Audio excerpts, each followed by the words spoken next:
Good day mga kamoto vlog!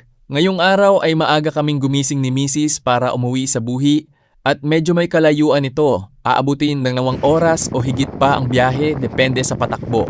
At syempre, ngayong araw ay masusubukan natin ibiyahe ng malayo ang bagong kabit nating outer tube na gawa ni Tabasco. Dito natin malalaman kung sulit pa talaga at matibay ang ganitong outer tube na ang sukat ay 12.5 inches ang haba. At sa mga hindi pa nakakapanood ng una kong video sa pagkabit ko ng outer tube na 12.5 inches ang haba, lagay ko na lang sa comment section ang link at para mapanood mo.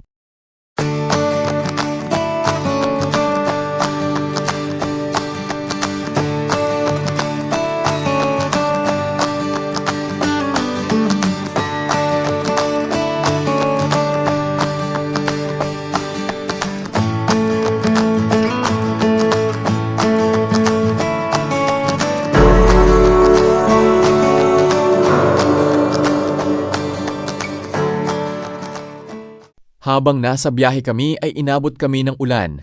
Buti na lang ay nakasilong kami kaagad. Siguro mga kalahating oras din kami naghintay bago tumila ang ulan.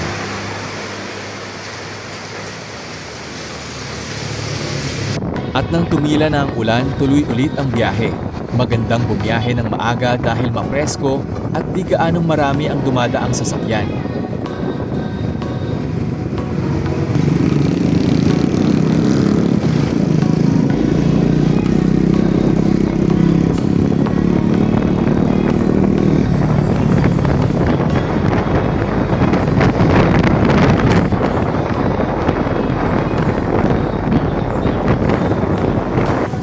Naisipan naming pumasok sa crossing ng San Fernando dahil mas malinis at safe ang daanan dito.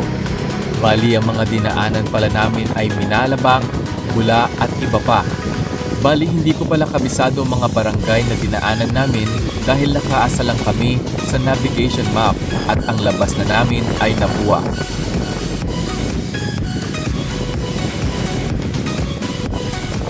At dumaan pa pala kami ng Iriga City. Sunod naman ang buhi.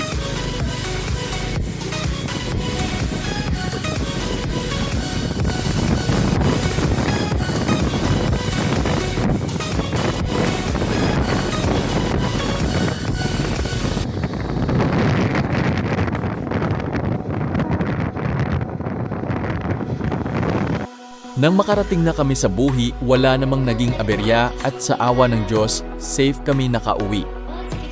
At sa tingin ko ay sulit naman ang pagbili ko ng outer tube gawa ni Tabasco dahil parang stock lang. Pinagkaiba lang maikli ito dahil ang sukat niya ay 12.5 inches. Kaya kung nabibitin kayo sa lowered ng inyong motor, subukan niyo tong product na to. Nasa comment section ang link.